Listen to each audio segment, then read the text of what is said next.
அனைவருக்கும் வணக்கம். இன்னைக்கு நம்ம ஹிந்தியில் ரீசெண்டாக ரிலீஸ் ஆயிருக்கக்கூடிய செக்டார் 36 படத்தோட கதையை பற்றி தான் இந்த வீடியோவில் பார்க்க போகிறோம். ஸோ வீடியோக்குள்ளே போகிறதுக்கு முன்னாடி சேனல் யாராவது சப்ஸ்கிரைப் பண்ணாமல் பார்த்துக்கிட்டு இருக்கீங்க அப்படின்னா மறந்துடாமல் அந்த ரெட் கலர் சப்ஸ்கிரைப் பட்டன் அழுத்திட்டு அப்படி பக்கத்தில் இருக்க அந்த பெல் ஐக்கானை கிளிக் பண்ணிக்கோங்க.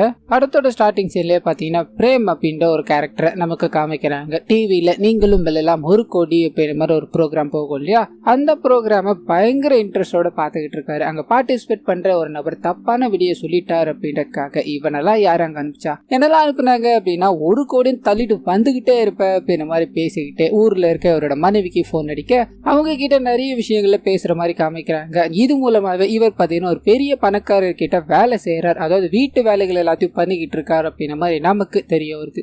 இந்த நபர் பேசிக்கிட்டே இருந்தா இல்லையா, கொஞ்சம் கொஞ்சமா நடந்து ரெஸ்ட் ரூம் போறார் அப்படின்ற மாதிரி இருக்கும். அங்க பாத்தீங்கன்னா ஒரு பெண், அதாவது ஒரு சின்ன பொண்ணு பாத்தீங்கன்னா இறந்த நிலையில கிடக்கிறத நமக்கு காமிக்கிறாங்க. ஆனா இந்த மனுஷன் எதுவுமே தெரியாத மாதிரி ரொம்ப கேஷுவலா, எனக்கு கொஞ்சம் வேலை இருக்கு, நான் அப்புறம் கால் பண்ணி பேசுறேன் அப்படின்ற மாதிரி அந்த பணம் இருக்கு இல்லையா, அதை கத்தியால துண்டு துண்டா வெட்டுற மாதிரியும் ரத்தங்கள் சிதறி அந்த பாத்ரூம்ல ஒழுகிட்டு இருக்க மாதிரியான விஷயங்களை நமக்கு காமிச்சிட்டு அப்படியே கட் பண்ணா ராம் சரண் அப்படின்ற ஒரு சப் இன்ஸ்பெக்டரை பார்த்தீங்கன்னா நமக்கு காமிக்கிறாங்க. வீட்டில் இவரோட மனைவி இவருக்கு பிடிச்ச அவரோட பொண்ணு அப்படின்ற மாதிரி கேரக்டர்ஸ் எல்லார்கிட்டையும் தான் வேலைக்கு போயிட்டு வர அப்படின்ற விஷயங்களை சொல்லிட்டு இவரோட பொண்ணை பார்த்தீங்கன்னா ஸ்கூல்ல டிராப் பண்ணிட்டு இவர் ஸ்டேஷனுக்கு போறாரு அப்படின்ற விஷயத்த காமிக்கிறாங்க. இந்த மனுஷன் பார்த்தீங்கன்னா தன்னோட தாத்தாவோட கொள்கைகளை ரொம்ப பிடிச்சி போய் தாத்தா மாதிரி வாழணும் அப்படின்ற மாதிரி நினைப்புல இருக்காரு. எந்த வேலையும் பார்த்தீங்கன்னா டக்குன்னு செஞ்சிட மாட்டாரு, ஒரு லேசினஸ் இவர்கிட்ட இருந்துகிட்டே இருக்கும். ஸோ இவரோட கேரக்டர் இப்படித்தான் அப்படின்ற விஷயத்த காமிச்சிட்டு ஸ்டேஷனில் பார்த்தீங்கன்னா நிறைய குழந்தைங்களோட ஃபோட்டோ ஒட்டியிருப்பாங்க. ஸோ எல்லா குழந்தைகள், அதாவது இந்த ஏரியாவில் இருக்க எல்லா குழந்தைங்களும் காணாமல் போய்கிட்டு இருக்கு அப்படின்ற விஷயத்த நமக்குள்ளே தெரியப்படுத்திட்டு காட் பண்ணா ஒரு அப்பா தன்னோட பொண்ணை காணோம் அப்படின்ற மாதிரி வந்து நிற்கிறாரு. என் குழந்தை 10ஆவதுல முதல் மார்க் எடுத்தா அப்படின்னா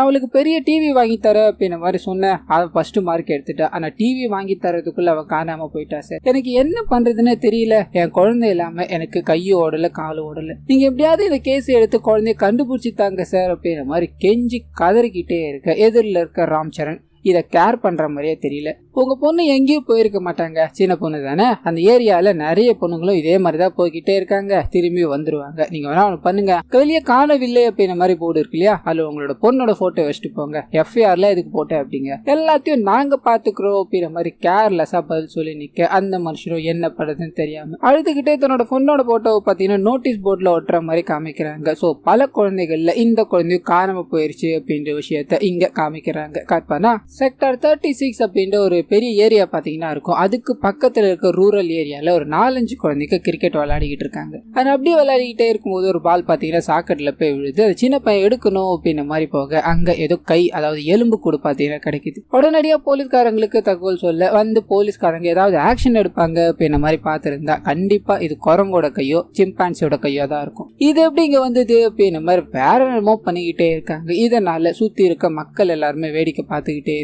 ராம் சரண் பாத்தீங்கன்னா சரிப்பா இந்த குட்டி பையன் தானே அதை கண்டுபிடிச்சா, இவனோட திறமையை நம்ம பாராட்டி ஒரு 100 ரூபாய் கொடுப்போம் என்ன அப்படின்ற மாதிரி அதை கொடுத்து அங்க இருக்க எல்லாரையும் கிளாப் பண்ண சொல்ல அந்த பையனுக்கு ரொம்ப பெருமையா இருக்கு. அது கூடவே இந்த எல்லா விஷயங்களையும் ஒரு பெரிய வீட்டுல இருந்து, அதாவது செக்டார் 36 சொன்னா இல்லையா, அந்த ஏரியாவில் இருக்க ஒரு பெரிய வீட்டில இருந்து பிரேம் பார்த்துக்கிட்டு இருக்காரு அப்படின்ற விஷயத்த காமிச்சு கட் பண்ணி அந்த காசு வாங்கினா இல்லையா அந்த பையனை காமிக்கிறாங்க. அப்பா கிட்ட அந்த காசை எல்லாத்தையும் வாங்கிட்டு அப்படின்ற மாதிரி பெருமையா பேசிக்கிட்டே இருக்கும்போது அப்பா முட்டை வாங்கிட்டு வர முடியுமாடான்னு கடைக்கு அனுப்புறாரு. அது இந்த குழந்தையும் சந்தோஷமா கடைக்கு போய்கிட்டே இருக்கும்போது பிரேம் பாத்தீங்கன்னா அப்படியே யாருக்கும் தெரியாம அவனை தூக்கிட்டு போக கட் பண்ணா கை கால்கள் கட்டப்பட்ட நிலையில பிரேமோட வீட்டுல பாத்தீங்கன்னா அந்த குழந்தைய காமிக்கிறாங்க. பிரேம் பாத்தீங்கன்னா அரை நிர்வாணமா நின்றுக்கிட்டு அந்த குழந்தை கிட்ட போகும்போது அந்த குழந்தை, என்னோட அப்பா செக்யூரிட்டி கார்டு, அவர்கிட்ட கன் எல்லாம் இருக்கு, என்னை விடல அப்படின்னா அவர் கன்னை வச்சு சுட்டுடுவாரு அப்படின்ற மாதிரி மிரட்டி பார்க்க இவ ஒரே வார்த்தையா, உன் அப்பா என்ன வேணா வச்சிருக்கட்டும்பா, உன்னை 1 வாரம் தேடுவானா, போலீஸ் கிட்ட சொன்னா அவங்க 1 மாசம் தேடுவாங்களா, அதுக்கப்புறம் எல்லாரும் மறந்துடுவாங்க, உன் அப்பனும் அம்மாவும் வேற ஒரு குழந்தைய பெற்றுக்கிட்டு சந்தோஷமா வாழ்வாங்க, நீ இருந்த அடையாளமே தெரியாம போயிடும், சோ நான் சொல்றதை நீ கேட்ட அப்படின்னா உனக்கு எதுவும் ஆகாம உன்னை நான் தூங்க வைக்கிறேன் அப்படின்ற மாதிரி சொல்ல அந்த குழந்தை அங்க இருந்து ஓடணும் அப்படின்ற மாதிரி ட்ரை பண்ணுது. பிடிச்சி ஒரே அடி அந்த குழந்தை செவுத்துல இடிச்சு பொத்துன்னு விழுந்து போறான். இவர் அந்த குழந்தைய பார்த்துக்கிட்டே இருக்க ஒரு சின்ன பிளாஷ்பேக் பார்த்தீங்கன்னா போக ஆரம்பிக்குது. பிரேம் சின்ன வயசுல பாத்தீங்கன்னா அவரு வளர்த்தது எல்லாமே அவரோட மாமா அப்படின்ற மாதிரி தான் இருக்கும். மாமா கூட சேர்ந்து கறிக்கடையில வேலை பார்த்துக்கிட்டு இருக்காரு அப்படின்ற மாதிரி இருக்கும். அந்த சமயத்துலதான் மாமாவே தான் கிட்ட தப்பா நடந்துக்கிறாரு. இது ஒரு கட்டத்துக்கு மேல பொறுத்துக்கவே முடியாம அந்த கத்தி இருக்கும் இல்லையா, கறி வெட்டுற கத்தி, அது எடுத்து தன்னோட மாமாவை துண்டு துண்டா வெட்டி தன்னோட வெளியே தீத்துக்கிட்டார் அப்படின்ற மாதிரி இருக்கும். கட் பண்ணா பிரசன்ட்டுக்கு போகுது. ஊர்ல இருக்க தன்னோட மனைவி கிட்ட போன்ல பேசிக்கிட்டு அவர் தன்னோட வேலைகள் எல்லாத்தையும் ஈடுபட்டுக்கிட்டே இருக்காரு. கறி எல்லாத்தையும் சமைச்சு சாப்பிட்டுட்டு அப்படியே கட் பண்ணி ரெஸ்ட் ரூம்ல காமிக்கிறாங்க. அந்த குழந்தைய கொண்டு போனாங்க இல்லையா, அந்த குழந்தையோட டெட் பாடியை துண்டு துண்டா வெட்டுற மாதிரியும், பாகங்கள் எதுவும் அதாவது உடல் பாகங்கள் எதுவும் கிடைக்க கூடாது அப்படின்றதுக்காக ஒவ்வொரு கவர்ல ஒவ்வொரு பாகங்களையா போட்டு எதுவுமே தெரியாத மாதிரி புதைக்கணும் அப்படின்றதுக்காக ஒரு பர்டிகுலர் பிளேஸ்ல பாத்தீங்கன்னா இந்த வேலைகள் எல்லாத்தையும் பண்றாரு அப்படின்ற விஷயங்கள் எல்லாத்தையும் நமக்கு காமிச்சிட்டு கட் பண்ணி பிரேம் ஒரு பணக்காரர் கிட்டதான் வேலை செஞ்சுக்கிட்டு இருக்காரு அப்படின்ற மாதிரி சொல்லியிருந்தா இல்லையா, அவரை நமக்கு காமிக்கிறாங்க. பாஷி அப்படின்றதா அவருடைய பேர். அவரோட பேத்திக்கிட்டே பாத்தீங்கன்னா தப்பா நடந்துக்கணும் அப்படின்ற முயற்சியில நிறைய விஷயங்கள், அதாவது துணி மாத்தி விடுறேன், கொஞ்சம் கோஆபரேட் பண்ணு அப்படின்ற மாதிரி பேசிக்கிட்டே இருக்கு. குழந்தைதான் இல்லையா, அதுக்கு தெரியாது. இதனால வேண்டாம் தாத்தா அப்படின்ற மாதிரி தடுத்து நிறுத்திக்கிட்டே இருக்க பாட்டி வந்துடுறாங்க. இது தடைப்பட்டு போகுது. இதனால ஒரு மாதிரி கடுப்புல இருக்காரு. அதே சமயத்துல இவரோட பேத்திக்கு பர்த்டே அப்படின்ற மாதிரி இருக்கும். அந்த வேலைகள் எல்லாத்தையும் ஈடுபடுற மாதிரியும், குறுக்குல யாரோ ஒரு நபர் கிட்ட இருந்து போன் வர மாதிரியும், உடனடியா அதை ரெடி பண்ணி அனுப்புற அப்படின்ற மாதிரி சொல்ற மாதிரியும் காமிச்சு கட் பண்ணி பிரேம் இருக்கா இல்லையா, அவர்கிட்டயே போகுது. நிம்மதியா தூங்கிக்கிட்டே இருக்கும்போது வெளியில திருவிழா அப்படின்றதுனால நிறைய சத்தங்கள் பாத்தீங்கன்னா வந்துகிட்டே இருக்கு. இந்த விஷயங்கள் எல்லாமே இவர் காதல கேட்டுக்கிட்டே இருக்கு. அதே சமயத்துல இது வரைக்கும் நிறைய குழந்தைகளை இவர் கொண்டு இருக்கார் இல்லையா, அந்த விஷயங்கள் எல்லாத்தையும் நமக்கு காமிக்கிறாங்க. ஒவ்வொரு குழந்தையும் இவர்கிட்ட மாட்டும் போது என்னை விட்டுடுங்க அப்படின்ற மாதிரி கத்திக்கிட்டே இருக்கும். ஆனா அப்படியே கட் பண்ண காணாம போயிடுச்சு அப்படின்ற மாதிரி குழந்தையோட போஸ்டரை காமிக்கிறாங்க. சோ எண்ணில் அடங்காத குழந்தைகள் இவரால கொலை பண்ணப்பட்டிருக்கு. இந்த சீன் இதோட கட் பண்ணி போலீஸ்காரரை காமிக்கிறாங்க. தசரா அப்படின்றதுனால இப்போ ஒரு ஸ்டேஜ் நாடகத்துக்கு பாத்தீங்கன்னா ப்ரிப்பேர் ஆயிருப்பாரு. அதுக்கான வேலைகள் எல்லாத்தையும் ஈடுபட்டுக்கிட்டே இருக்கு. இவரோட மனைவி இவரோட குழந்தை இந்த நாடகத்தை பார்க்கணும் அப்படின்ற மாதிரி உட்காந்துக்கிட்டு இருக்காங்க. ஆனா அந்த சமயத்துலதான் ஒரு நபர் தன்னோட பொண்ணை காணும் அப்படின்ற மாதிரி அழுது இவரை பார்க்கணும் அப்படின்ற மாதிரி ஸ்டேஜுக்கு பின்னாடி போயிட்டார். சார், என்னோட குழந்தைய கண்டுபிடிக்கணும் அப்படின்றது உங்களோட கடமை தான் இல்லையா, எப்படியாவது என்னோட குழந்தைய கண்டுபிடிச்சுட்டாங்க சார், நானும் எல்லாத்துலயும் ட்ரை பண்ணிட்டேன், எதுவுமே நடக்கிற மாதிரி தெரியல, இந்த கேஸையாச்சும் எடுத்துக்கோங்க சார் அப்படின்ற மாதிரி கதறி அழுதுகிட்டே இருக்கும்போது போலீஸ்காரர் பயங்கர கடுப்பாயிட்டார். இந்த கேஸ் எல்லாத்தையும் எடுத்து நான் என்ன பண்ண போறேன், உன் பொண்ணு யாரு கூடனா போயிருப்பா, திரும்பி வந்துரும் தானே நான் சொல்றேன், ஊர்ல இருக்க எல்லாருக்குமே எஃப்ஐஆர் எடுக்கணும்னா எப்படியா முடியும் அப்படின்ற மாதிரி முறப்பா பேசிக்கிட்டே இருக்கு. அந்த மனுஷன் ஒரே ஒரு வார்த்தை தான், என் பொண்ணு மாதிரி உங்க பொண்ணு நாளைக்கு காணாம போனேன், அப்ப நீங்க எடுப்பீங்களா சார் எஃப்ஐஆர்னு கேட்க உச்ச கட்ட கோவத்துக்கே போயிட்டாரு. நான் என்ன வேலை செய்யணும் அப்படின்றது நீ சொல்றியா, உன்னால என்னடா பண்ண முடியும், உன் பொண்ணை பத்திரமா பாத்துக்காம நீ அவளை தொலைச்சிட்டு இப்ப என்கிட்ட வந்து பேசிக்கிட்டு இருக்கியா, என்னால எடுக்க முடியாதுடா, உன்னால முடிஞ்சதை பாத்துக்க அப்படின்ற மாதிரி கேவலப்படுத்தி அனுப்பி விட்டுட்டு அந்த மேடை நாடகத்துல நடிக்கிற மாதிரி காமிக்கிறாங்க. இந்த சம்பவங்கள் எல்லாமே முடிஞ்சதும் தன்னோட மனைவி என் குழந்தைய பாக்கணும் அப்படின்ற மாதிரி போக மனைவி மட்டும்தான் இருக்காங்க, குழந்தைய காணும். ஆமா, குழந்தை எங்கன்னு கேட்க ரெஸ்ட் ரூம் போயிருக்கா, இப்ப வந்துருவா அப்படின்ற மாதிரி சொல்ல போலீஸ்காரருக்கு லைட்டா சந்தேகமா இருக்கு.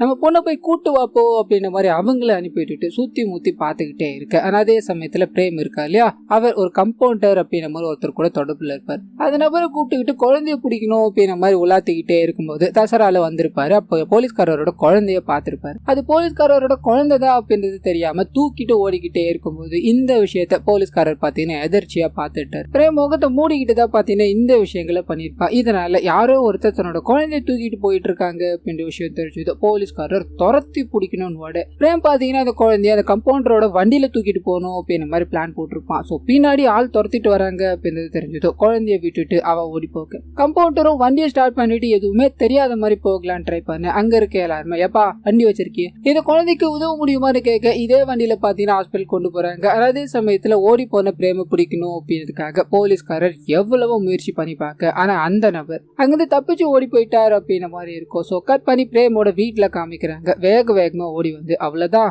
போலீஸ்காரரோட பொண்ணுன்னு தெரியாம தொட்டுட்டேன், நிறைய பிரச்சனை ஆயிடும் போலியே அப்படின்ற மாதிரி இவரோட மனைவிக்கு போன் பண்ணிட்டு நான் இப்போ உங்ககிட்ட ஒன்னு அனுப்பி வைக்கிறேன், நான் வர வரைக்கும் அதை யாருக்கிட்டையும் கொடுக்காது என்ன அப்படின்ற மாதிரி பழைய பாடல்கள் கேசிட்ட ஒன்னு ஊருக்கு அனுப்பி விடுற மாதிரி காமிக்கிறாங்க. காட் பண்ணா போலீஸ்காரர் அந்த நபர் கிடைக்கல அப்படின்ற விரக்தியோட தன்னோட பொண்ணை பார்க்கணும்னு போக இவரோட மனைவி பாத்தீங்கன்னா பயங்கரமா திட்டுறாங்க. உன்னோட குழந்தைய உன்னால பாத்துக்க முடியல, இதுல எப்படி நீ ஊர்ல இருக்க எல்லா குழந்தைகளும் கண்டுபிடிச்சு தருவ, என் பொண்ணை தொடாத, என் பொண்ணை கடத்திட்டு போனவன பிடிக்கிற வரைக்கும் என் பொண்ணு பக்கமே வராதுன்னு சொல்ல இப்பதான் பாத்தீங்கன்னா இவருக்கு உரைக்கிற மாதிரி தெரியுது. அதாவது ஊர்ல இருக்க எல்லா குழந்தைகளும் காணாம போனப்ப ஒரு அசால்ட்டா இருந்தாரு, தான் குழந்தைக்கே ஒண்ணுன்னா இவரால ஏத்துக்க முடியல இல்லையா, இதனால கொஞ்ச நேரத்துக்கு முன்னாடி குழந்தைய கண்டுபிடிச்சு தர முடியாது அப்படின்ற மாதிரி திட்டி அனுப்பியிருப்பாரு. அவர்கிட்ட போய் நாளைக்கு எஃப்ஐஆர் போடுறேன், இங்க ஸ்டேஷனுக்கு வந்துருங்கன்னு சொல்லிட்டு கட் பண்ணி போலீஸ் ஸ்டேஷன்ல இந்த நபருக்காக எஃப்ஐஆர் போடுறாரு அப்படின்ற விஷயங்களை காமிக்கிறாங்க. சோ காணாம போன பொண்ணு பாத்தீங்கன்னா கடைசியா அந்த பிரேம் வேலை செஞ்சுக்கிட்டு இருக்கா இல்லையா ஒரு தொழிலதிபர், அவரோட வீட்டுக்கு தான் போனாங்க அப்படின்ற மாதிரி இருக்கும். சோ இதனால இந்த மனுஷன் அங்க கிளம்பி போக, ஆனா அதே சமயத்துல டெல்லியில இருக்க வேற ஒரு தொழிலதிபரை பாத்தீங்கன்னா நமக்கு காமிக்கிறாங்க. அவங்க தன்னோட குழந்தைய ஸ்கூலுக்கு அனுப்பலான்னு போக ஒரு முகம் தெரியாத நபர்களால அந்த குழந்தை கடத்தப்படுது. இதனால இந்த விஷயம் பாத்தீங்கன்னா பரபரப்பா பேசும் பொருளாயிடுது. ஆனா அதே சமயத்துல இந்த சைடு போலீஸ்காரரும் தொழிலதிபர் பாசி கிட்ட விசாரிக்கணும் அப்படின்ற மாதிரி போக, பிரேம் தான் பாத்தீங்கன்னா போலீஸ்காரரை முதல்ல பாக்குறான். ஒரு மாதிரி பயத்திலே கூப்பிட்டு வாங்க சார் என்ன ஆச்சுன்னு கேட்க, இவர் ஸ்ட்ரைட்டா பாசி கிட்ட போய் முக்தி அப்படின்ற ஒரு பொண்ணு கடைசியா உங்களோட பங்களாக்கு தான் வந்தாங்க அப்படின்ற மாதிரி அவங்களோட அப்பா கேஸ் கொடுத்திருக்காரு. நான் அந்த ரிக்ஷாக்காரனையும் கூப்பிட்டு விசாரிச்சப்போ அவனும் இதுதான் சொன்னான். நீங்க இங்க என்ன நடந்தது அப்படின்னு சொல்ல முடியுமா? இதுக்கப்புறம் அவங்க வெளியவே போகல, எங்க போனாங்கன்னு தெரியல அப்படின்ற மாதிரி சொல்ல, இந்த மனுஷன் அவன் 1000 சொல்லுவான். இது எல்லாத்துக்கும் நான் பதில் சொல்லிட்டு இருக்க முடியாது. அவங்களோட அப்பா கேட்டான், அன்னைக்கே அவ போயிட்டா அப்படின்ற மாதிரி பிரேம் பதில் சொல்லி அனுப்பிட்டான். மற்றபடி இங்க எதுவுமே நடக்கல, முதல்ல இங்க இருந்து வெளியே போங்க அப்படின்ற மாதிரி பேசிக்கிட்டே இருக்க, கம்ப்ளைண்ட் கொடுத்தா இல்லையா அந்த மனுஷன் இவதான் சார், இவன் தான் என் பொண்ணை கற்பழிச்சு கொலை பண்ணிட்டான், இவரை அரெஸ்ட் பண்ணி விசாரிங்க சார்னு சொல்ல, பெரியவர் அதாவது வயசானவர் இருக்காரு கத்த ஆரம்பிக்கிறாரு. நான் கற்பழிச்சு கொண்டா, இவன் பொண்ணை கால்கால தானடா இங்க அனுப்பிச்சு விட்ட, மாசம் மாசம் உனக்கும் உன் பொண்ணுக்கும் பணம் கொடுத்துக்கிட்டு தானே இருந்தேன், இது போலீஸ்காரங்களுக்கு தெரியாம இருக்கலாம், ஆனா உனக்கு தெரியும் இல்லடான்னு சொல்ல, போலீஸ்காரர் பயங்கர ஷாக் ஆயிட்டாரு. ஏன்னா பொண்ணு காணாம போயிட்டாங்க, பொண்ணு கொலை பண்ணிட்டாங்க அப்படின்ற மாதிரி தான் கேஸ் கொடுக்க வந்தாரு. ஆனா அப்பாவே இப்படி ஒரு வேலையை பார்த்திருக்காரு அப்படின்றது இப்போ இவருக்கு தெரிஞ்சது. அப்பாவை போட்டு பயங்கரமா அடிச்சுட்டு, உன்னோட பொண்ணை நான் கண்டுபிடிப்பேன், ஆனா நீ என் கண்ணு முன்னாடி மட்டும் வந்துடாதரா, பெத்த பொண்ணியே மாமா வேலை பார்த்து அமைச்சிருக்கியடா, உன்னெல்லாம் பார்க்கவே கேவலமா இருக்கு அப்படின்ற மாதிரி அந்த ஆளை அடிச்சு அனுப்பிட்டு அந்த பாசி கிட்ட விசாரிக்கணும் அப்படின்ற மாதிரி போக, அந்த மனுஷன் இன்ஸ்பெக்டரோட சீனியர் ஆபீசருக்கு போனை போட்டு கொடுத்து, சீனியர் ஆபீசரும் இந்த விஷயங்கள் எல்லாத்தையும் அப்படியே விட்டுட்டு நீ ஸ்டேஷனுக்கு வர முடியுமா, இங்க முக்கியமான பிரச்சனை ஒண்ணு போய்கிட்டு இருக்குன்னு சொல்ல, இவர் சீனியர் ஆபீசரை போய் சந்திக்கிறாரு. அந்த ஊர் மக்கள் எல்லாருமே அப்படிதான் காணாம போயிட்டாங்க அப்படின்ற மாதிரி சொல்லுவாங்க. ஆக்சுவலா அப்படிலாம் நடக்கிறது இல்லடா, அவங்க காசுக்காக வித்துருவானுங்க. இந்த பொண்ணு கூட பாத்தியா கால்கள் தான், அவளை கண்டுபிடிச்சு நீ என்னடா பண்ண போற, கொஞ்சம் ப்ரொடக்டிவான கேஸ் எடுத்து பார்த்த அப்படின்னா உன்னோட கரியருக்கு அது ஹெல்ப்ஃபுல்லா இருக்கும்னு கேட்க, மனுஷன் ஒரே ஒரு வார்த்தை தான், சார் யாரா இருந்தாலும் சரி காணாம போறவங்களை கண்டுபிடிக்கிறது தானே நம்ம வேலை, ப்ரொடக்டிவான கேஸ் பண்ணி முன்னேற முடியும்னு சொல்றீங்களே, அப்படி என்ன ப்ரொடக்டிவான கேஸ் இருக்குன்னு சொல்ல, தொழிலதிபரோட குழந்தைய காணோம் அப்படின்ற மாதிரி இருக்கு இல்லையா, அந்த கேஸை பாரு, நாடு முழுவதும் பரபரப்பா இருக்கு, நாம அதுக்காக தான் ஒர்க் பண்ணிக்கிட்டு இருக்கோம், நீ வேணா எங்க கூட ஜாயின் பண்ணிட்டு அந்த தொழிலதிபரோட பையனை தேட, அந்த காணாம போன பொண்ணை தேடுற அப்படின்ற விஷயத்த இதோட விட்டுட்டு சும்மாலாம் பாசியோட வீட்டுக்கு போயிட்டு இருக்காது, உன் வேலை என்னமோ அதை மட்டும் பார்க்கணும், எனக்கு ஃபேவரா இருந்தாதான் நான் உனக்கு தேவையான வேலைகள் எல்லாத்தையும் பண்ணுவேன் அப்படின்ற மாதிரி சிம்பாலிக்கா அவரை மிரட்டி அனுப்ப, இவர் ஒரு மாதிரி சோகத்தோடைய ஸ்டேஷனுக்கு போறாரு. என்ன பண்ணலாம் அப்படின்ற மாதிரி யோசிக்க, அப்பதான் அந்த பொண்ணை கடைசியை அறிக்கி விட்ட ரிக்ஷாக்காரரை புடிச்சு வச்சிருக்காங்க இல்லையா,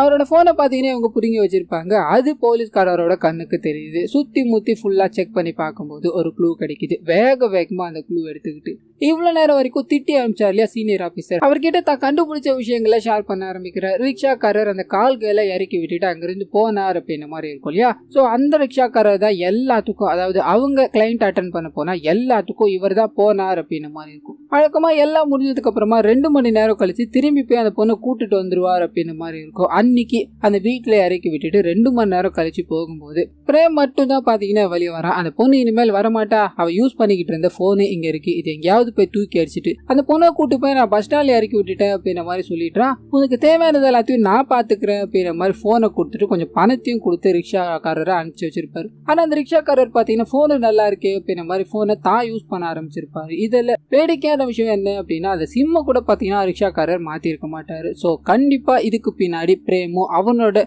முதலாளியான பாஷியும் ஒளிஞ்சிருக்காருன்னு நினைக்கிறேன். நீங்க அரசு வாரண்ட்டை மட்டும் கொடுத்தீங்க அப்படின்னா மிச்ச விஷயங்கள் எல்லாத்தையும் நான் பாத்துக்கிறேன்னு சொல்ல, இந்த மனுஷன் அதாவது சீனியர் ஆபீசர் எல்லா விஷயங்களையும் கேட்டுட்டு, பரவாயில்லையப்பா இவ்வளவு சேகரிச்சிட்டியே, ஆனா உங்களுக்கு அரசு வாரண்ட் எல்லாம் கொடுக்க மாட்டேன், சஸ்பெண்ட் ஆர்டர் வேணா கொடுக்குறேன் அப்படின்ற மாதிரி அதை டைப் பண்ணி கையில கொடுத்துட்டு, நான் சொல்ற விஷயங்களை தாண்டி நீ பண்ணாதன்னு சொல்லி இவ்வளவு விஷயங்களை பண்ணிருக்க இல்லையா, கொஞ்ச நாள் வீட்டுல இருந்துட்டு வா, அப்பதான் எப்படி வேலை செய்யணும் அப்படின்றது உனக்கு தெரியும் அனுப்பி வைக்க, இவரால இதை புறக்கணிக்கவே முடியல. அதை வாங்கிக்கிட்டு வீட்டுக்கு போக, ஆனா அதே சமயத்துல தொழிலதிபரோட குழந்தைய காணோம் அப்படின்ற மாதிரி சொல்லியிருந்தாங்க இல்லையா, அந்த விஷயத்த 2 நாள்ல கம்ப்ளீட் பண்ணிட்டாங்க. குழந்தை கிடைச்சிருச்சு. இதனால மீடியாக்காரங்க எல்லாத்துக்குமே பாத்தீங்கன்னா பயங்கரமான கண்டென்ட் கிடைச்சிருச்சு. ராம் சரணோட சீனியர் ஆபீசரும் பாத்தீங்கன்னா நல்ல பேரையும் புகழையும் சம்பாதிச்சிட்டார் அப்படின்ற மாதிரி இருக்கும். கட் பண்ணா இந்த சைடு பிரேம் இருக்கா இல்லையா, அவர் மறுபடியும் நீங்களும் எல்லாம் ஒரு கோடி அப்படின்ற ஷோவை பாத்துக்கிட்டே இருக்கு. அந்த சமயத்துல அந்த வயசான நபர் பிரேம் கொஞ்சம் மேல வர முடியுமான்னு கேட்க, இவர் வேகமா போறாரு. அந்த வயசான நபரோட பெட்ல 2 பெண்கள், அதுக்கு முன்னாடி கேமரா இருக்கு.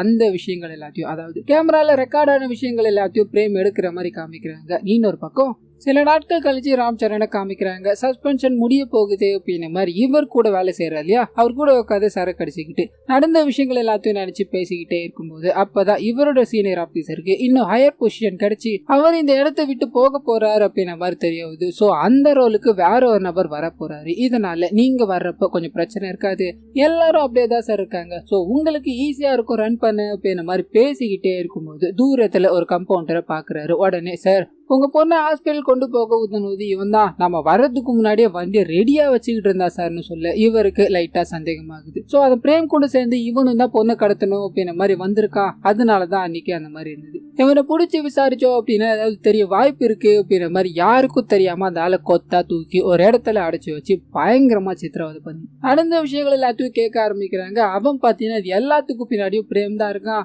அவன் சொல்லிதான் இந்த விஷயங்கள் எல்லாத்தையும் நான் பண்ணேன் அப்படின்ற மாதிரி ஒத்துக்கிறான். சோ பிரேம் அரெஸ்ட் பண்ணணும் இல்லையா, அதுக்காக ராம் சரண் ஸ்டேஷனுக்கு போற மாதிரி காமிக்கிறாங்க. முன்னாள் சீனியர் நின்னுகிட்டு இருக்காரு, இப்போ வந்து புது ஆளு அங்க நின்னுகிட்டு இருக்காரு. பையன் ரொம்ப ஷார்ப்பான பையன், ஆனா என்ன அடிக்கடி கோளாறு கொடுப்பான், கொஞ்சம் பார்த்து ஹேண்டில் பண்ணுங்க அப்படின்ற மாதிரி சொல்லிட்டு அங்கிருந்து கிளம்பி காருக்குள்ள போறாரு. இவனுங்க ரெண்டு பேரும் சேர்ந்து ஏதோ ஒன்றத்தை பிளான் பண்ண போறானுங்க அப்படின்ற விஷயம் இவருக்கு தெரிஞ்சு போயிடுச்சு. இதனால யாரோ ஒரு நபருக்கு போன் பண்ணி பார்த்து நடந்துக்கோங்க அப்படின்ற மாதிரி வார்னிங் கொடுக்க கட் பண்ணி இவங்க ரெண்டு பேரும் அதாவது ராம் சரணி புதுசா வந்தவரையும் காமிக்கிறாங்க. ராம் சரண் பாத்தீங்கன்னா நடந்த விஷயங்கள் எல்லாத்தையும் ஷேர் பண்ணிட்டு இப்போ அடைச்சி வச்சிருக்கவரை காமிக்கணும் அப்படின்றதுக்காக வண்டியில கூட்டு போய்கிட்டே இருக்கு. அதே சமயத்துல அந்த கம்பவுண்டர் அடைச்சு வச்சிருக்காங்க இல்லையா, அந்த இடத்துல காமிக்கிறாங்க. ஒரு 3-4 பேர் வேகமா அந்த இடத்துக்கு போய் அடைச்சு வச்சிருக்க அந்த நபரை அடிச்சு தூக்கிட்டு வண்டியில போட்டு போய்கிட்டே இருக்கு. கொஞ்ச நேரம் கழிச்சு ஹீரோவும் அவரோட சீனியர் ஆபீசரும் அந்த இடத்துக்கு வராங்க. இங்கதான் அவருக்கா அவங்கிட்ட இருந்து நிறைய உண்மைகள் வாங்கி இருக்கேன் சார் அப்படின்ற மாதிரி கூட்டு போய் காமிக்க அங்க யாருமே இல்லை. இங்க வச்சிட்டு இருந்தவனை காணும், எங்கடா போயிட்டான் அப்படின்ற மாதிரி இவர் ஒருத்தர பாதுகாப்புக்காக வச்சிருப்பா இல்லையா, அவர்கிட்ட போய் கேட்க அந்த மனுஷன் பசிக்குதுன்னு சாப்பிட போனேன், போயிட்டு வரதுக்குள்ள ஆளை காணும் சார்னு சொல்ல போட்டு பயங்கரமா அடிக்கிறாரு. இதை பார்த்துக்கிட்டே என்ன அந்த புது சீனியர் ஆபீசர், சரி நீங்க அந்த பிரேம் அரெஸ்ட் பண்ணி விசாரிக்க ஆரம்பிங்க, அதாவது லீட் கிடைக்கதா பாக்கலான்னு சொல்ல அப்படியே காட் பண்ணி இந்த சீனியர் ஆபீசர் எதுக்காக இதை பண்ணார் அப்படின்ற விஷயத்த காமிக்கிறாங்க. இவருக்கு பாத்தீங்கன்னா 10 வருஷத்துல ஒரு 10 டிரான்ஸ்பர் கிட்ட ஆயிட்டு இருக்கும். இங்க பெர்மனன்ட் ஆகணும் அப்படின்ற மாதிரி பிளான போட்டு ஒரு பெரிய கேஸ் பிடிக்கணும் அப்படின்ற மாதிரி தான் இந்த வேலையில இறங்கி இருப்பாரு. கட் பண்ணா அந்த கொலகாரர் இருக்கா இல்லையா பிரேம், அவனை புடிச்சு உட்கார வச்சிடுறாங்க. நாங்க கேட்கிற கேள்விகள் எல்லாத்துக்கும் நீ பதில் சொன்ன அப்படின்னா சீக்கிரமா போகலான்னு சொல்ல அந்த மனுஷன் லிட்டரலி ஒரு மனநலம் பாதிக்கப்பட்ட நபர் மாதிரி தான் இருப்பாரு. சோ இந்த விஷயத்தோட சீரியஸ்னஸ் தெரியாமலே சார் நான் வீட்டில் போய் நீங்களும் வெல்லலாம் ஒரு கோடி ப்ரோக்ராம் பார்க்கணும், யாருமே 50 லட்சத்தை தாண்டனே கிடையாது, ஒரு டீச்சர் தாண்டிட்டாங்க கண்டிப்பா அவங்க 1 crore வின் பண்ணுவாங்க, நான் உடனடியா பார்த்தாகணும், என்னை விட்டுடுங்க சார், எதுவா இருந்தாலும் நம்ம நாளைக்கு பேசிக்கலாம்னு சொல்ல இவங்க அதாவது 2 போலீஸ்காரங்களும் டிவியில போடுற அந்த ஷோ உனக்கு ரொம்ப பிடிக்குமா, அதே மாதிரிதான் இங்க நம்ம ஒரு ஷோ ஆடலாமா, நீ உண்மைகள் எல்லாத்தையும் சொல்லிட்ட அப்படின்னா சீக்கிரமா இங்க இருந்து போயிடலாம், தப்பான விஷயங்களை சொன்னா மட்டும்தான் டைம் ஆகும், என்ன ஸ்டார்ட் பண்ணலாமான்னு கேட்க அந்த மனுஷன் வாட்ச பாக்குறப்பல இன்னும் ஒரு 45 நிமிஷம் இருக்குல்ல, அதுக்குள்ள எவ்வளவு கேள்விகள் வேணா கேளுங்க, நான் சொல்லிட்டு உடனடியா இங்க இருந்து போய் ஆகணும்னு சொல்ல இவங்க முதல் வேலையா அந்த காணாம போன பொண்ணு இருக்கே அந்த பொண்ணை என்ன பண்ண அப்படின்னு மாதிரி கேக்குறாங்க. இந்த மனுஷன் ஒரு மாதிரி யோசிச்சுட்டு இவ்வளவுதானா இப்ப சொல்றேன் டீட்டெயிலா சொல்ற பாருங்க அப்படின்ற மாதிரி நிறைய விஷயங்கள ஷேர் பண்ண ஆரம்பிக்கிறாரு. அது என்னென்ன அப்படின்னா முதல்ல இவரோட சின்ன வயசுல இவரோட மாமாவால பாத்தீங்கன்னா ஒரு செக்ஷுவலா அபியூஸ் பண்ணப்பட்டாரு, கறிக்கடையில தான் வேலை செஞ்சார் இல்லையா, இதனால கறி எல்லாத்தையும் எப்படி வெட்டணும் அப்படின்றது இவர் கத்துப்படி, இதனால மாமாவே துண்டு துண்டா வெட்டி போலீஸ் கிட்ட மாட்டக்கூடாது அப்படின்றதுக்காக நிறைய நாய்களுக்கு பாத்தீங்கன்னா வெட்டி தூக்கி போட்டிருப்பாரு. இவரும் தன்னோட மாமாவோட மாமிசத்தையே சாப்பிட்டுட்டாரு அப்படின்ற மாதிரி இருக்கும். ரெண்டாவதா இவர் கல்யாணம் ஆகி இவருக்கு ஒரு குழந்தை மனைவி அப்படின்ற மாதிரி வாழ்க்கை ரொம்ப நல்லா இருக்கும்போது அந்த மனுஷன் மாமிசத்தோட ருசி பாத்தீங்கன்னா இவரை விடுற மாதிரியே தெரியல, இதனால நிறைய குழந்தைகளை கடத்தி அந்த ஆர்கன்ஸ் எல்லாத்தையும் அந்த கம்பவுண்டர் இருக்கா இல்லையா அவர்கிட்ட வித்துட்டு மிச்சத்தை அதாவது மிச்ச கறிகள் எல்லாத்தையும் சாப்பிட்டுட்டு எலும்பு கிடைக்க கூடாது அப்படின்றதுக்காக அதை டிஸ்போஸ் பண்ணுவா இல்லையா அது எல்லாத்தையும் பண்ணிக்கிட்டு இருக்காரு அப்படின்ற மாதிரி இருக்கும். அதையும் தாண்டி அந்த எஃப்ஐஆர் ஃபைல் பண்ணப்பட்டுச்சு அந்த காணாம போன பொண்ணு, அந்த பொண்ணோட கதை என்ன அப்படின்னா அந்த பொண்ணு பெரியவருக்கு கால்களா இருந்தாங்க அப்படின்ற மாதிரி இருக்கும் இல்லையா, வரப்போ போறப்பையும் இவரை பார்த்து ஒரு மாதிரி லுக்கு விட்டுட்டு போய்கிட்டே இருக்குமா, இவருக்கு அதை பார்த்ததும் தனக்கு சிக்னல் கொடுக்குறாங்க போல அப்படின்ற மாதிரி புரிஞ்சிச்சு. இதனால ஒரு நாள் போன் பண்ணி இந்த வீட்டுல கஸ்டமர் இருக்காங்க வர முடியுமா அப்படின்ற மாதிரி போன் பண்ணி கூட்டிருப்பாரு. ரிக்ஷா காரரும் வந்து இறக்கி விட்டுட்டு போக இவங்க வெயிட் பண்ணிக்கிட்டே இருந்திருப்பாங்க. இன்னும் யாருமே வரல, எப்ப வர போறாங்க அப்படின்னு எல்லாம் கேட்க இவர் காஃபி முதற்கொண்டு சாப்பாடு வரைக்கும் எல்லாத்தையும் கொடுத்து அவங்க கிட்ட மரியாதையா பேசிக்கிட்டு அவங்கள நெருங்கணும் அப்படின்ற மாதிரி போக அவங்க தள்ளி விடுறாங்க. உனக்கு தேவையானது பணம் தான் இல்லையா, இந்த பணத்தை வச்சுக்கிட்டு என் கூட இருக்க முடியுமா அப்படின்ற மாதிரி கேட்க பயங்கரமா சிரிக்கிறாங்க. இந்த பணத்துக்கு நான் கேக்குதா, நீ பிச்சைக்கார, நான் எவ்வளவு உயரத்துல இருக்கேன், ஏனி வச்சா கூட எட்டாது அப்படின்ற மாதிரி ரொம்ப கொச்சப்படுத்தி பேசிக்கிட்டே இருக்க பயங்கரமா ட்ரிகர் ஆயிட்டாரு. என்ன பண்றதுன்னு தெரியாம அவங்க சிரிச்சுக்கிட்டே இருக்கும்போது அவங்களை கழுத்தை பார்த்து நெரிக்க ஆரம்பிக்கிறாரு. 7-8 நிமிஷமா அவ போராடிக்கிட்டே இருந்தா விடவேலையே. அந்த இடத்துலயே அவ செத்து போயிட்டா. செத்ததுக்கு அப்புறமும் ஆசையை தீர்த்துக்கணும் அப்படின்றதுக்காக அவ கூட படுத்து எழுந்துச்சு. என்னோட மொத்த கனவே நான் முடிச்சு தீர்த்துக்கிட்டேன், இப்ப எங்கடி போச்சு ஆட்டிடியூட், இப்ப கத்திரி பார்க்கலாம் அப்படின்ற மாதிரி பேசிக்கிட்டே இருந்தேன். ஒரு வார்த்தை பேசலையே. அவ எவ்வளவு அமைதியா இருந்தா தெரியுமா. அதனால வழக்கம் போல எல்லாரையும் பண்ற மாதிரியே அவளையும் துண்டு துண்டா வெட்டி அவளோட மாமிசத்தை கொஞ்சம் டேஸ்ட் பார்த்துட்டு மிச்சத்தை எல்லாத்தையும் டிஸ்போஸ் பண்ணணும் அப்படின்றதுக்காக அங்கங்க போட்டுட்ட. கிடைக்கவே கிடைக்காது சார், அந்த மாதிரி தான் நான் பண்ணுவேன். நம்ம பண்ற வேலையில நம்ம கரெக்டா இருக்கணும்ல அப்படின்ற மாதிரி சொல்லி முடிக்க போலீஸ்காரர் ஒரு மாதிரி அதிர்ந்து போயிட்டாரு. என்னடா அவன் இந்த மாதிரி விஷயங்கள் எல்லாத்தையும் பேசிக்கிட்டு இருக்கான், ஒரு அடி கூட வாங்காம உண்மையை சொல்லிக்கிட்டு இருக்காது அப்படின்ற மாதிரி நிறைய பேரை வெட்டினியா, இந்த பொண்ணு இல்லாம இன்னும் எத்தனை பேரடா வெட்டி இருக்கேன்னு சொல்ல. என்ன சார் நீங்க ஊர்ல அத்தனை குழந்தைங்க காணாம போனாங்க இல்லையா, அவங்க எல்லாரையுமே நான் தான் சார் வெட்டினேன். எல்லாரையும் வெட்டி அவங்களோட மாமிசத்தை நான் டேஸ்ட் பண்ணிருவேன். ஆனா அதே சமயத்துல கம்பவுண்டர் இருக்கான் இல்லையா, அவனுக்கு ஏதாவது உடல் பாகங்கள் வேணும் அப்படின்னா அதை அவங்க கிட்ட கொடுத்து அனுப்பிச்சிருவேன் சார். இதுதான் இதுல வர ப்ராஃபிட்டை தான் நான் வச்சுக்கிட்டு இருந்தேன். அண்ட் எனக்கும் தேவையான விஷயங்கள் எல்லாத்தையும் நான் பார்த்துக்கிட்டேன் அப்படின்ற மாதிரி சொல்லி முடிக்க ஒரு நிமிஷம் ஸ்டன் ஆயிட்டாங்க. ஸோ இது நாள் வரைக்கும் காணாம போன குழந்தைகள் எல்லாமே இவரால கொலை பண்ணப்பட்டு இப்படி ஒரு டிராஜடியான சம்பவத்தை பண்ணியிருக்காரு அப்படின்ற விஷயம் தெரிஞ்சதும் எதுவுமே பேசாம மூச்சு அடிச்சு போய் நின்றுடுறாங்க. அண்ட் ராம் சரணும் பாத்தீங்கன்னா இந்த எல்லா விஷயங்களும் உன்னோட முதலாளிக்கும் தொடர்பு இருக்கு தானே, அவ சொல்லிதானே இது எல்லாத்தையும் பண்ணு கேட்க அப்படியே ஸ்டாப் ஆயிட்டேன். சார் இந்த கேள்வி மட்டும் கேட்காதீங்க, வேற என்ன கேள்வி வேணா கேளுங்க, அது எல்லாத்துக்கும் நான் பதில் சொல்லிட்டு போய்கிட்டே இருக்கேன் சார். எனக்கு டைம் ஆகுது, அக்கா 1 கோடி ஜெயிப்பாங்களா இல்லையான்னு பாக்கணும், என்ன விட்டுடுங்க சார் அப்படின்ற மாதிரி பேசிக்கிட்டே இருக்க இவங்க இதுக்கு மேல இவரை விட பைத்தியமா பொடிச்சு லாக்அப்ல போட்டுடுறாங்க. அந்த மனுஷன் சார் ஷோ ஆரம்பிச்சுட்டாங்க சார், விடுறேன்னு தானே சொன்னீங்க, சீக்கிரம் விடுங்க சார் அப்படின்ற மாதிரி லாக்அப் எல்லாத்தையும் அடிச்சு உடச்சிக்கிட்டே இருக்கும்போது ராம் சரண் பாத்தீங்கன்னா எதுவுமே பேசாம அங்க பக்கத்துல டிவி இருக்கும், அதை வால்யூம் சவுண்டா வைக்க அந்த ப்ரோக்ராம் பாத்தீங்கன்னா இவருக்கு ஆடியோ மூலமா கேட்க ஆரம்பிக்குது. அந்த லேடி 1 கோடி ரூபாய் ஜெயிச்சிட்டாங்க அப்படின்ற மாதிரி இருக்கும். சோ இதை கேட்டதும் இந்த மனுஷன் ஃபைனலி ஒருத்தவங்க ஜெயிச்சிட்டாங்கப்பா, ஆமா என்ன எப்ப சார் விடுவீங்க அப்படின்ற மாதிரி பேச ஆரம்பிக்க கட் பண்ணி இதுக்கு அடுத்த நாள் காலையில இவர் இவ்வளவு குழந்தைகளை கொலை பண்ணார் அப்படின்ற மாதிரி இருக்கு இல்லையா, அது எல்லாத்தையும் எங்கடா புதைச்ச அப்படின்ற மாதிரி கேட்க ஆரம்பிக்கிறாங்க. இந்த மனுஷன் நிறைய இடங்களை பாத்தீங்கன்னா கை காட்ட ஆரம்பிக்கிறாரு, அங்க எல்லாமே தோண்ட ஆரம்பிக்கிறாங்க. ஆனா என்ன கொஞ்சம் கொஞ்சம் மாத்தி மாத்தி தோன்றாங்க. இதை பார்த்து சார் என்ன சார் நீங்க நான் புதைச்சது இங்கன்ற நீங்க அங்க தோன்றீங்க, கொடுங்க சார் நானே தோண்டி காமிக்கிறேன் அப்படின்ற மாதிரி இவரே புதைச்ச எல்லாத்தையும் எடுத்து வெளியே வச்சுக்கிட்டே இருக்க ஒவ்வொரு எலும்பு கூடுகளா வெளியே வந்துகிட்டே. ஆனா அதே சமயத்துல பக்கத்துல இருக்க காவால ஃபுல்லா செக் பண்ணி பாக்குறாங்க. அங்கேயும் பாத்தீங்கன்னா நிறைய மனித உடல்கள் வந்துகிட்டே இருக்கு, எலும்புகள் எக்கச்சக்கமா குவிஞ்சுகிட்டே இருக்கிறதால இந்த விஷயம் பரபரப்பா பேசும் பொருளாயிடுது. மக்கள் எல்லாருமே பயங்கரமா கொந்தளிச்சு போய் காணாம போனவங்க எல்லாருமே இவரால கொடூரமான முறையில கொலை பண்ணப்பட்டிருக்காங்களே அப்படின்ற மாதிரி வீட்டை எல்லாத்தையும் அடிச்சு உடைக்க ஆரம்பிக்கிறாங்க. நாடு முழுவதும் இது பரபரப்பாயிடுது. அதே சமயத்துல பிரேமோட முதலாளி இருக்கார் இல்லையா, அவரையும் கைது பண்ணிட்டாங்க, அவர் மேலேயும் நடவடிக்கை எடுத்துக்கிட்டு இருக்காங்க. இவ்வளவு நாள் வரைக்கும் இந்த கேஸ வெளியே வராம இவ்வளவு குழந்தைகள் காணாம போயிருக்கு, சிவியர் ஆக்ஷன் எடுக்காம இருந்தீங்களே அப்படின்ற மாதிரி ராம் சரண் முதற்கொண்டு அந்த ஸ்டேஷன்ல இருக்க இன்னும் 2 பேரை பாத்தீங்கன்னா சஸ்பெண்ட் பண்ணி விட்டுட்டாங்க. அண்ட் புதுசா வந்த சீனியர் ஆபீசரையும் அந்த இடத்துக்கே பெர்மனன்ட் பண்ணி விட நாட்கள் ஓட ஆரம்பிக்குது. அந்த சமயத்துலதான் இதுக்கு முன்னாடி இங்க இருந்து போனா இல்லையா அந்த தொழிலதிபரோட நண்பர், அவர் பாத்தீங்கன்னா இன்னும் ஹையர் பொசிஷன்ல தான் இருந்தார் அப்படின்ற மாதிரி இருக்குமே, அவருக்கு இந்த கேஸ் போகுது. அந்த நபர் தன்னோட நண்பரை காப்பாற்றணும் அப்படின்றதுக்காக இது எல்லாமே பண்ணது அந்த பிரேம் அப்படின்ற வீட்டுல வேலை செய்யற நபர் தான்.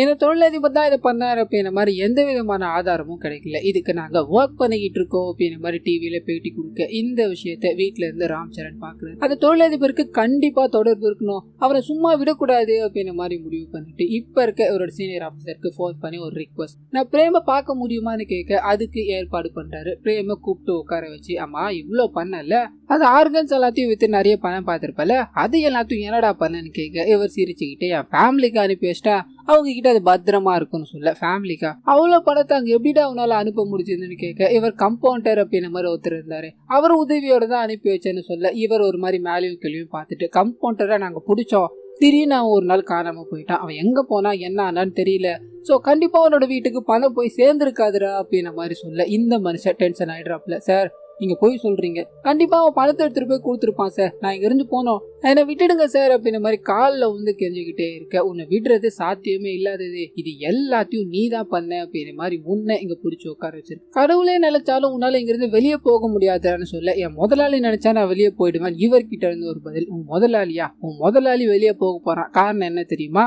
அது எல்லாத்தையும், அதாவது நடந்த விஷயங்கள் எல்லாத்தையும் பண்ணதே நீ தான் அப்படின்ற மாதிரி மொத்தமா உன் தலையில கட்டிட்டான். இன்னும் கொஞ்ச நாள் அவன் வெளியே போயிடுவான், நீ மட்டும் தான்டா உள்ள இருக்க போற அப்படின்ற மாதிரி சொல்லிட்டு, அவன் முதலாளிக்கு இதுல சம்மந்தம் இருக்குதானே, ஒழுங்கு மறைதா இப்பயாச்சும் உண்மையை சொல்லிட்டான், உண்மையை சொல்லி தொலைடா அப்படின்ற மாதிரி கேட்டுக்கிட்டே இருக்க அந்த மனுஷன் ஒரே ஒரு வார்த்தை தான், பழைய பாடல்கள் அப்படின்றது. ஸோ இது மூலமாவே இவர் ஒரு பழைய பாடல்கள் கேசிட்டை வீட்டுக்கு அனுப்பி வச்சார் அப்படின்ற மாதிரி இருக்கு இல்லையா, அதுதான் க்ளூ அப்படின்ற மாதிரி நம்ம புரிஞ்சுக்கலாம். கட் பண்ணா நான் கூட வேலை செய்யற ஒரு நபரை பார்த்தீங்கன்னா கூப்பிட்டுக்கிட்டு பஸ் ஸ்டாண்ட் போற மாதிரி காமிக்கிறாங்க. அவர்கிட்ட இருந்து லேப்டாப், சார்ஜர் அப்படின்ற எல்லாத்தையும் வாங்கிட்டு, அப்ப நாளைக்கு சந்திக்கலாம், நாளையோட இந்த கேஸ் மொத்தமா முடிய போகுது அப்படின்ற மாதிரி ஊருக்கு கிளம்ப. கட் பண்ணி பிரேமோட மனைவியை பார்த்தீங்கன்னா நம்ம கிட்ட காமிக்கிறாங்க. ஊர்ல சொல்லிக்கிட்டு இருக்க விஷயங்கள் எல்லாமே உண்மைதானா, என் கணவர் அந்த மாதிரி விஷயங்களையா பண்ணாரு அப்படின்ற மாதிரி கேட்க இந்த மனுஷன் ஒரு வார்த்தை பேசுறதா தெரியல. பிரேம் சொன்ன விஷயங்களை பார்த்தீங்கன்னா இவர்கிட்ட ஷேர் பண்றாரு. அவங்க ஒரு கேசட் எடுத்துட்டு வந்து கொடுக்க அதை போட்டு பாக்குறாரு. அதுல அந்த வயசானவர் இருக்கா இல்லையா, அவர் பண்ண எல்லா விஷயங்களும் அடங்கி இருக்கும். இதை பார்க்க இவர்கிட்ட இருந்து ஒரு வார்த்தை கூட வரதா தெரியல. கண் கலங்கி போயிட்டு அந்த விஷயங்கள் எல்லாத்தையும் எடுத்துக்கிட்டு ஊரை விட்டு கிளம்பணும் அப்படின்ற மாதிரி ட்ரை பண்ண கம்பவுண்டரை தூக்கிட்டு போனாங்க இல்லையா,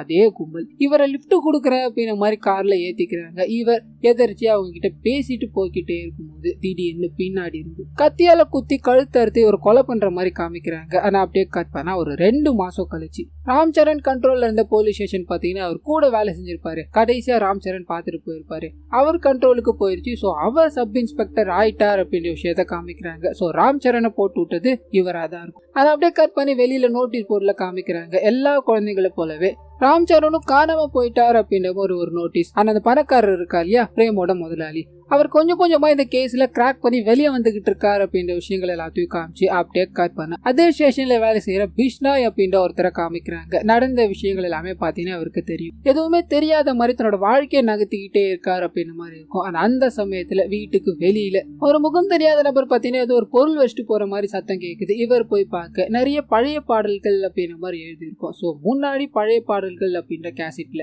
அந்த வயசான நபரோட ஆதாரங்கள் இருந்தது அப்படின்ற மாதிரி இருக்கும் இல்லையா. சோ அதே மாதிரி இதுலயும் நிறைய ஆதாரங்கள் இருக்கு அப்படின்ற மாதிரி நம்ம புரிஞ்சுக்கலாம். அண்ட் இன்னொரு பக்கம் அந்த போலீஸ்காரரை கொலை பண்ணிட்டாங்க அப்படின்ற மாதிரி, அந்த போலீஸ்காரர் கொலையில ஈடுபட்டு இருந்தாங்களே, பணியில போயிருந்தாங்க, அவங்க எல்லாரும் கைது செய்யப்பட்டுட்டாங்க அப்படின்ற மாதிரி ஒரு நியூஸ் இருக்கும். சோ இந்த விஷயங்கள் எல்லாத்தையும் பண்ணது யார், இது மூலமா வச்சு கெட்டது பண்ணவங்க எல்லாருமே ஜெயிலுக்கு போவாங்களா அப்படின்ற ஒரு கேள்விக்குறியோட இந்த படத்தை பாத்தீங்கன்னா முடிக்கிறாங்க. ஸோ கண்டிப்பாக இந்த படமே என்னோட வாய்ஸ் வரும் உங்களுக்கு பிடிச்சிருக்கோம் அப்படின்ற மாதிரி நம்புகிறேன். இந்த வீடியோவில் ஏதாவது நிறை குறைகள் இருந்தது அப்படின்னா அதை மறந்துடாமல் கமெண்ட்ஸில் பதிவிடுங்க.